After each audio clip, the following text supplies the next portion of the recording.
ഒന്ന് നിക്ക ലാസ്റ്റ് സപ്പറല്ലേ, ഒന്നും കൂടി കണ്ടോട്ടെ, ഇനി മുട്ടിക്കോളൂ. ലോകത്തിന്റെ എല്ലാ ഭാഗത്തും വ്യവസായത്തിലൂടെ കേരളം എന്ന പേര് എത്തിച്ചിരിക്കുന്ന രണ്ടുപേരാണ്. ഞാൻ അവരോട് വ്യവസായത്തെക്കുറിച്ച് ഒന്നും ചോദിക്കാൻ പോകുന്നില്ല. എന്താ എന്റെ ഉദ്ദേശം? വ്യവസായത്തെ പറ്റി ചോദിക്കില്ല എന്ന് പറഞ്ഞാൽ ഞങ്ങൾ വ്യവസായികളാണ്, ഞങ്ങൾക്ക് അത് ഒഴിച്ച് വേറൊന്നും അറിയില്ല. ഇത് അവന്റെ വിദ്യാഭ്യാസ കുറവുണ്ടാവും, അങ്ങനെ പറഞ്ഞു. അതുകൊണ്ടല്ല, ഞാൻ കൊളോക്കിലായിട്ട് പറഞ്ഞതാ. ലക്നൗ മാളിലേക്ക് ശ്രീ എം എ യൂസഫലിയുടെ ലുലു മാൾ ലക്നൌവിൽ തുടങ്ങുന്നു. ഉറപ്പായിട്ടും എന്തെങ്കിലും പ്രശ്നമൊക്കെ ഉണ്ടാകുമെന്ന് വിചാരിച്ചിരുന്നു. ഉണ്ടായി, ഒരാഴ്ചക്കുള്ളുണ്ടായി. അതെങ്ങനെ കൈകാര്യം ചെയ്തു? അല്ല, നീ ഇപ്പൊ എന്തിനാ ഇതൊക്കെ അറിയുന്നത്? ചുമ്മാ അറിഞ്ഞിരിക്കാന്ന്. നീ ഇപ്പൊ അങ്ങനെ അറിയണ്ട. സാധാരണ ജനങ്ങൾക്കും കസ്റ്റമേഴ്സിനും ഇതൊന്നും ശ്രദ്ധിക്കാൻ നേരമില്ല.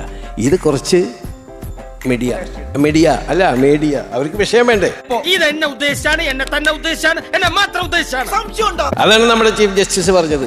Media should educate the people. അത് പറയട്ടെ, അത് പറയണ ദൈവമേ, മൂർഖനെയാണല്ലോ ചവിട്ടിയത്. അതല്ല മീഡിയല്ലേ, സോഷ്യൽ മീഡിയ ആയാലും ശരി, മറ്റേ ഇലക്ട്രോണിക് മീഡിയ ആയാലും ശരി, they should educate the people. എന്തോ കുത്തി പറയുന്ന പോലെ എനിക്ക് ഫീൽ ചെയ്യുന്നുണ്ട് കേട്ടോ. നമ്മുടെ ചീഫ് ജസ്റ്റിസ് പറഞ്ഞത് അതാ.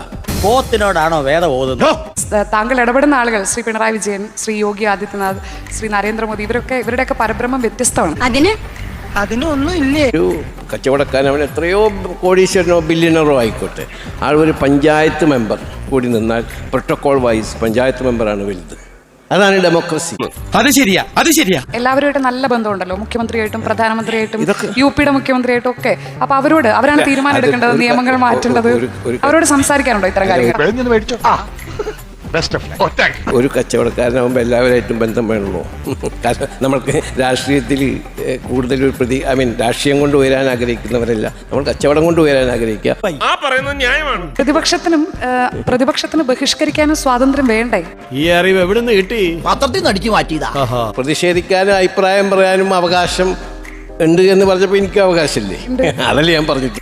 കിട്ടിയ മുതലും പലിശ ചേർത്ത് കിട്ടി. ആരും കണ്ടില്ല. വാ, അപ്പൊ എല്ലാം പറഞ്ഞ പോലെ തന്നെ. എനിക്ക് നന്ദിയുണ്ട്. എല്ലാവരും ഹാപ്പി അല്ലേ? അപ്പൊ എല്ലാം പറഞ്ഞ പോലെ.